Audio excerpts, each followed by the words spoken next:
Well, hello and welcome to Speed Feed. This is, of course, where we talk about the latest in the news and trending topics. My name is Kimani Mbogwa, and we are doing this live, so please let's get interactive as we explore today's news that you need to know, and of course, trending stories that we should definitely talk about. Today's biggest story is about KCP. I have a couple of updates on that. We're going to talk about Philip Murgor, who is currently being interviewed by the JSE, and a lot is going on in that interview. You know, people are expressing themselves, including the panel on the JSC side, and he has not, just sat there. He's responded to some of the things, and he's actually trending right now at #1 on Twitter. So that's a big news story that's happening right now as we speak. And let's talk about other news stories that are happening on the feed here. You can follow me to see all the stories that we are going to talk about today. Our first one is from Mombasa. Kenya being Kenya, Mazi. I'm not surprised about these stories. So traders and PSV operators and even pedestrians at the Liwatoni Bridge in Likoni are complaining about a gang that is demanding to be paid for offering protection to them. And this is just a few months after the bridge was launched by President Uhuru. And they say that the local gang is charging them 250 shillings a day for protection, as they claim to be residents of the area and they're rightful heirs of the bridge. So basically it's like a situation like happens in other areas, like where Mungiki come and they tell you to, pay protection fees. That's what's happening in Likoni. Yeah. So other things that are happening today, as I just said, interviews to find the next Chief Justice are continuing today, with the fifth candidate, Philip Murgor, being interviewed today. Murgor had earlier written to the JSE asking the acting Chief Justice, Philomena Mwilu, not to sit in his interview, claiming that she would be biased against him. He cited, among other things, that when she was being interviewed for her post, one of the candidates to be named as the next Chief Justice, Fred Ngatia, was her lawyer, and he is also being currently interviewed to be the next Chief Justice. And so he said that Philomena Mwilu would be biased, and the JSC, however, dismissed his concerns and saying they were baseless. And the interviews proceeded as planned. So many moments from that interview, like the moment, if you see on Twitter right now, Philip Murgor and Alliance are trending, because at one point, Justice David Majanja, who is one of the panelists interviewing him, mentioned that he went to Alliance. A lot of people are just saying, did you have to mention that you went to Alliance? Kind of giving that Alliance vibe. It was a lot of people saying that was needless. As you can follow that interview. We also have it live on our Facebook page, so continue following it. And now, this next one is about KCP, one of the biggest news stories since yesterday. And the results were released, and this girl here, her name is Faith. Her name is Faith Mumokawi. She led the class of 2020 with 433 marks, and one of our journalists spoke to her yesterday, and she said that she was not expecting the good news, but she said that she was really studying for the exams, and she was really revising for the exams, even as she was at home during the COVID-19 period. And her father was encouraging her to even aim for getting 460 marks. And this year's KCP, the girls seem to outshine the boys. And as we continue with the feed, I want to ask you guys, because we are live on Facebook, tell me, how many marks do you get in your KCP? Lipata marks ngapi? Yeah. Should I also tell you what I got? I will make up my mind as we continue on the show. I'll tell you what I got in my KCP, hopefully. And also ask, we have a poll here on the live feed. We're asking, there's a poll there where you can choose who's your favorite candidate so far to be interviewed, the candidates who are being interviewed for the Chief Justice position. Who is your favorite candidate? You can choose your favorite so far. Who do you think has impressed you so far? There's Lady Justice Martha Koome, Justice Marete Njagi, who was interviewed yesterday, and he had some explosive moments. So tell you about that in just a few. We're going to talk about him in just a few. There's also Senior Counsel Philip Murgo, who's being interviewed today, and there was also Justice Chitembwe, who led the pack on Monday in those interviews. And keep bringing your comments. We're live on Facebook as we talk about some of the things that are trending and news stories that you need to know. And we're still on the KCP note because it's a big story, and a lot of people were waiting for the KCP results to be released. And I know some Kenyans were looking forward to see if Boni Halwale, who's famous for always having a child who's sitting for KCP or KCC every year, but this time he did not congratulate another one of his children on social media, but another politician did. That's Kieni MP Kanini Kega. He had a candidate in his household who sat for KCP. Imani Mathenge is his son, sat for KCP, and he scored 408 marks. And the MP congratulated his son with a Kikuyu proverb on social media that loosely translated means the apple doesn't fall far from the tree. Or if you directly translate it, it means the ugali comes from the unga. If you know what I mean. But meanwhile, the class of 2021 Education CS, George Magoha, says KCSE and KCPE exams will be done early next year. So the students who are currently in going to class 8 and Form 4, your exams will not be administered this year. Next year, kama your friends from the class of 2020.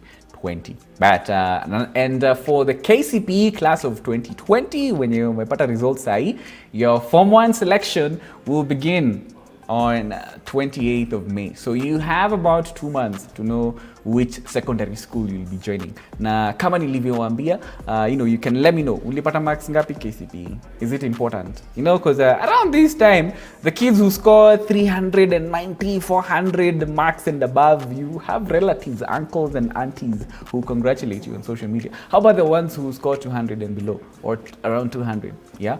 How comes we never see a lot of people celebrating them on social media? Celebrate your children. Yeah, don't encourage them, because it's a big milestone for them, because even though later in life it wouldn't matter so much, it is still very important. It's an important step that everybody goes through.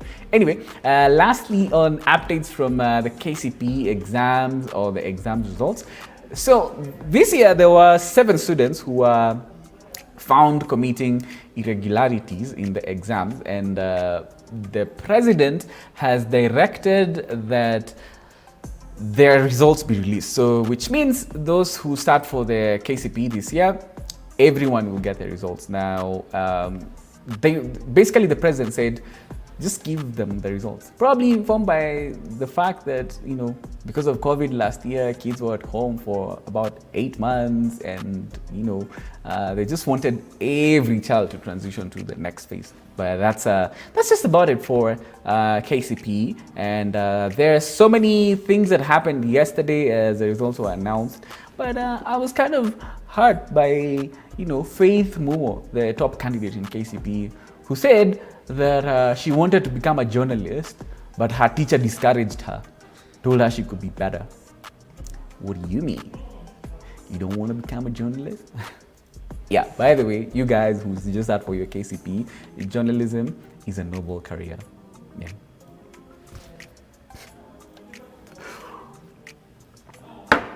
A lot of journalists do not take that kindly, by the way. Anyway, let's move on. Moving on swiftly, and I have waited a few weeks to give you guys a weather update on this show. So here it goes. So the Met Department has given an update on the ongoing rains in the country, and they say over the next few days, throughout the weekend, the rains are set to continue, and there might be isolated storms likely to occur in the Lake Basin area, including Rift Valley, Central, and Western regions. And people who live in areas prone to landslides and floods have been warned to take caution over the next few days, because the rains might be heavy over the next few days. And on Monday, when I was leaving the office around 5:30, it wasn't raining. It was actually sunny. But just a few minutes later, like literally less than 10 minutes later, the rain that fell on us, oh my god, I was so drenched. I got home so drenched by the water, and I know in Nairobi, when it rains, everything it's like everything just goes haywire. Matatus, cars, everybody's rushing to get home. And you know that feeling, when it rains and everything seems so disorganized, you just want to get home and lock yourself and just forget about the day. Yeah, we are going to have a few more days of rain, as we continue. Now, shall we talk about Deputy President William Ruto's interview yesterday on Citizen with Kenyans.co.ke? Why not? It was a huge topic of conversation. It has set the tone today. It has been covered across mainstream media and social media, and so many moments from that interview yesterday. And he addressed a lot of the issues, and one of them was regarding his vaccination, because he confirmed that he got the Sputnik vaccine, and he said that he was supposed to be, or he wondered why he was not invited to be vaccinated with the rest of the cabinet. And he said maybe a secretary in the office of the president forgot to include his name in the list of those who were supposed to be vaccinated alongside the president. And for him, that's why he decided to make private arrangements to get the Sputnik vaccine. And among other things, it was a very long interview, and he also addressed his current status in the Jubilee Party and said if this Jubilee thing doesn't work, him being kicked out and all of the hullabaloo that's happening within the party, he says UDA will be a good alternative for him. So he just set the record straight and said he's supporting UDA. That's his backup plan in case the Jubilee Party doesn't work.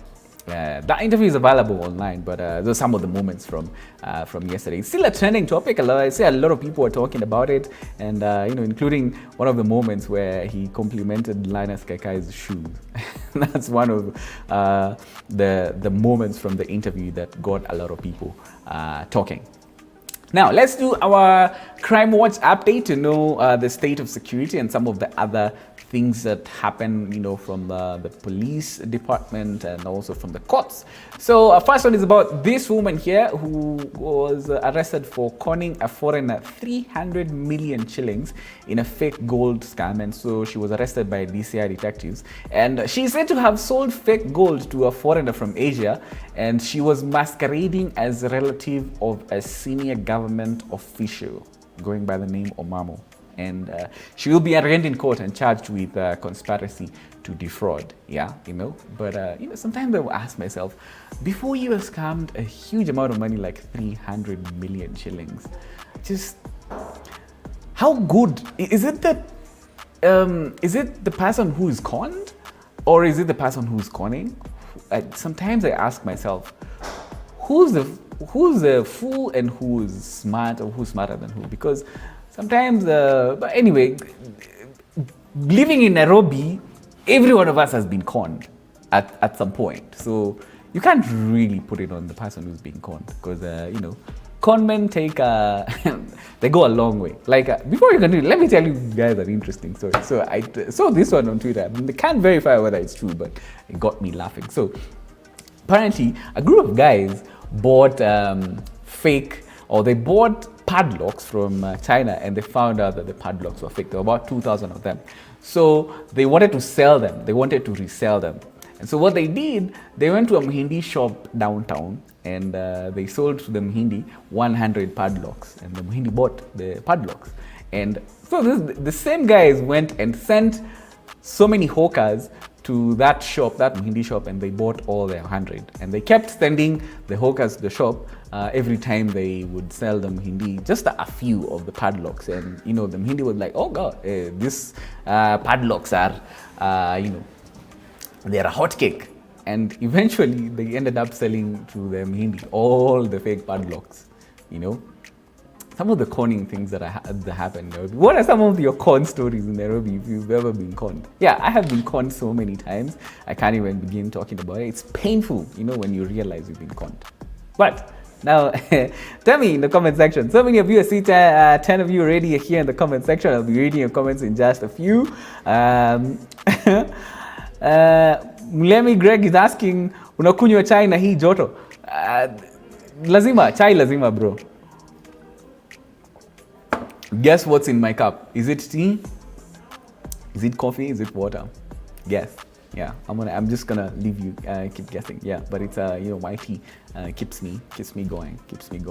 Yeah. Let me know what you think about some of the stories we're talking about today. And the first one is that I would like to get your comments on, and there's a poll here on the Facebook Live, is that the interviews for the CJ position, who has impressed you the most so far? Leave your vote right there. We have about 4 names that are there, so leave your vote there. But we are continuing with the Speed Feed today on our regular crime and security issues updates. So now, according to a report by Nairobi News, this is a sad story. So a 22-year-old gay man who had fled from Uganda to seek asylum at the Kakuma refugee camp died this week at Kenyatta National Hospital.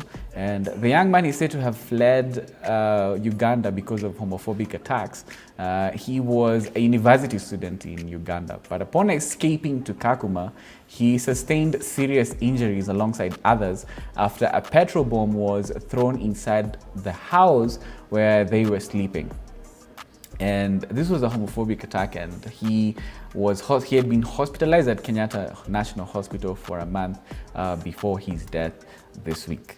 Now, in other crime news, this is a story that happened last Thursday. So there was a man who was shot in Mountain View, and IPOA says that he has launched investigations into the case of this man who was allegedly shot by police last Thursday in Mountain View in Kabete.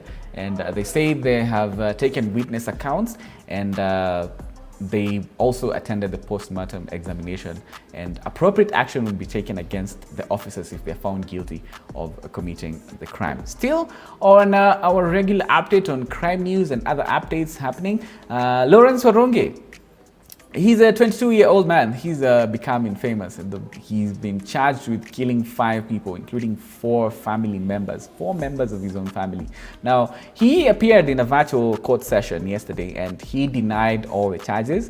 And this is after it was confirmed that he is mentally stable and fit to stand trial. And the court directed that he remains in police custody at Nairobi Industrial Area Prison until the pre-trial hearing on 11th May. That's when the case is going to proceed. And the DCI had earlier reported that he confessed to police that he was inspired by the show Killing Eve to kill family members because they were talking ill against him. His girlfriend, though, who was co-accused in the case, is expected to be a state witness in the case. It's an ongoing news story, and it's been here since January, and that's the latest update on that. Now, in other news, I feel like we definitely have to talk about Justice Maraton Njagi, who was being interviewed yesterday. Now, he attracted a lot of attention from Kenyans yesterday because of his style of answering questions. And, of all the people, he is one of the most memorable. It's hard to forget him. And some of the moments that stood out for me included an incident where he is said to have locked up 2 judiciary workers in Kericho law courts because they made noise in the hallways of the court while he was presiding over a case. And now, that's one of the moments that he was questioned about. It stood out for me. And he is also, he also said that he belongs to a category of extraordinary human beings with an intuitive feeling and ability to judge people's characters. And so that, he says, makes him the best fit to be the Chief Justice. And as we continue with the poll right here on our Facebook page, vote for, who has impressed you so far in the interviews to find the next Chief Justice. Now, on our next story, on the Speed Feed, teachers have been placed higher on the priority list to get the COVID-19 vaccine after a directive from the president, who said that all teachers must be vaccinated before the 10th of May when when students are expected to resume the 3rd term. Now, according to CS George Magoha, this will ensure schools are safe and as students prepare to go back to school for the 3rd term. And the ministry says that around 92,246 teachers have already been vaccinated, and the president says it's mandatory for all the teachers to get their vaccine. Whoa. Let me sip some of what I'm sipping. It's Friday. What do you think I'm sipping today on the show? Let me know. We're live. Shall I look at your comments? Of course, yes. And thank you for those of you who who are sharing. I'm laughing because someone is saying I have konyagi. No, it's not konyagi, bro. No. Who's saying this? I ain't taking konyagi. It's not it. I'm working. Mr. Chalo says, hii ndio natumia kutop up kizungu. Yes. All my English comes from this cup. If you take this cup, it goes away with my English.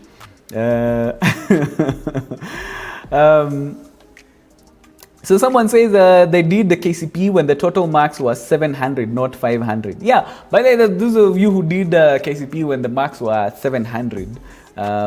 So if you hear that somebody got 600 marks out of 700 in the KCP, there's a time when KCP marks were 700, not 500. You know, in case you didn't do 844, but I did 844. Bado nawauliza, how much ulipata marks ngapi KCP? Let me know in the comment section as we continue to talk about news and other stories that are happening today. And by the way, you can get this and more news on Kenyans.co.ke. In case bundles zako zikuishe kama unawachi Speedfeed, yeah, you can hop on there, you know, and get more stories. But so on our next story, so after the UK put Kenya on its red list, restricting any persons coming from Kenya entry to the UK. So Kenya's Foreign Affairs Ministry and the UK High Commission in Kenya, they've formed a joint committee that will address the issue. And the first meeting was held yesterday and it was attended by officials from both countries.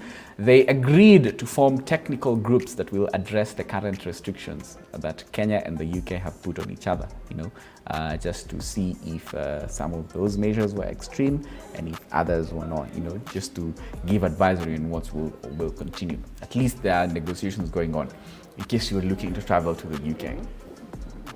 All right, now, so today is Kirinyaga Governor Anne Waiguru's birthday and she turns 50 today. And she posted this message on Twitter and she said a quote, "Today I turn 50. I am grateful to God for his goodness in my joys, successes, and through my seasons of fires and darkest nights.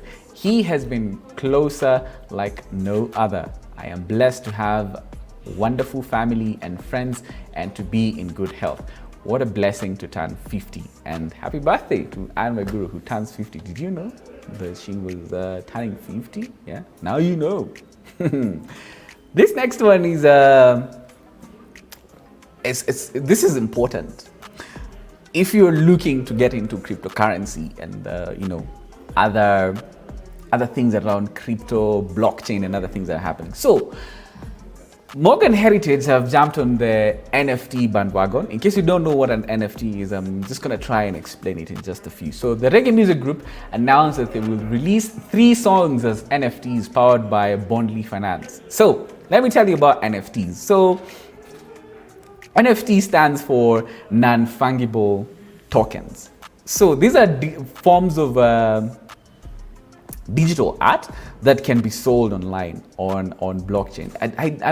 I'm just gonna try and break it down in the best way that I can for you in a layman's language. So it's like owning a digital copy of something, you know.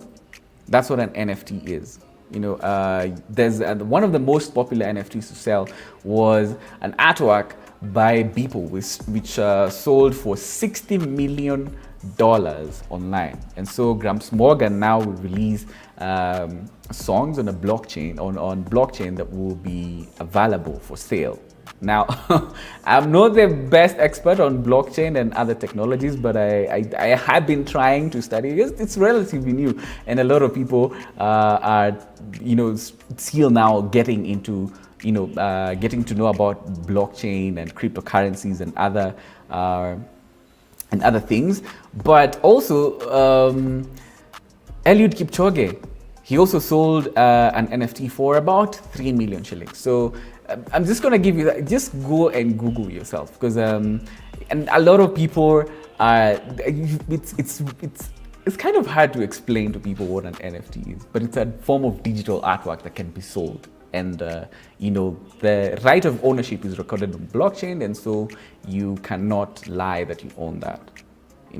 But another question that a lot of people are asking is because it's not like you cannot copy it, but the owner of that document is known, and that information is stored on blockchain. I have tried my best to explain that to you, and I don't think I have done the best job, but also it's the digital age, and you can also Google that yourself. Anyway, now on a lighter note and a good note though, former Nairobi Governor Mike Sonko. So he visited a lady by the name Beatrice Nanjala. So this is the woman who was first highlighted by the Star to be in need of a surgery to remove a 3 kg tumor that was on her face. And Kenyans overwhelmingly contributed to settle her medical bill. And Sonko visited her yesterday. As he calls himself the Good Deeds Ambassador. So Beatrice was successfully operated on by a team of doctors at the Moi Teaching and Referral Hospital in Eldoret. They removed the tumor on her face that she had carried for about 21 years. It's a positive story right there. And, it's good to see because a lot of Kenyans contributed to raising her medical bills, and, the tumor was finally removed, which is some good news.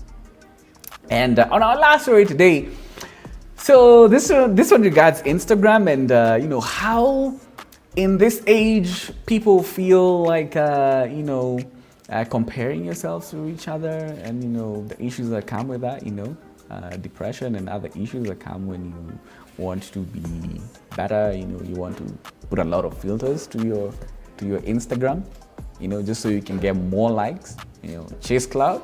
So, the head of Instagram, his name is Adam Mosseri, he announced that Instagram will continue its test on the display of likes. So basically, Instagram wanted to see if hiding the number of likes on a post would be a good idea. And they got a group of people last year who would try the feature and give feedback. And Instagram says they will offer 3 options. Now they have an option, they will give you 3 options that lets you decide what you're gonna do with your likes. So the first is choosing to see likes or to see likes count on yours and other people's posts.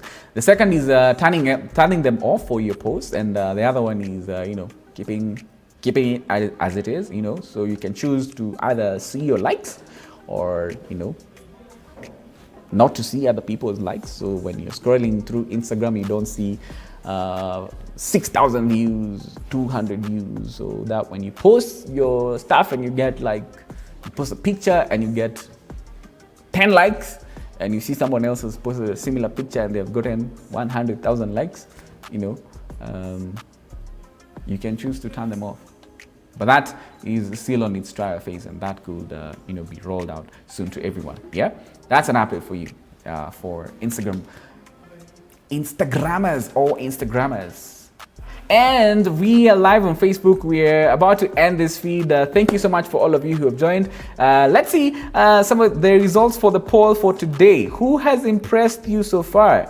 As the JSC interviews to find the next Chief Justice. We've had Justice Chitembo Juma, Lady Justice Martha Koome, Senior Counsel Philip Murgo, and Justice Marete Njagi, some of the people who've been interviewed this week. Who has impressed you so far? We have that poll, and it's gonna be available soon on the feed.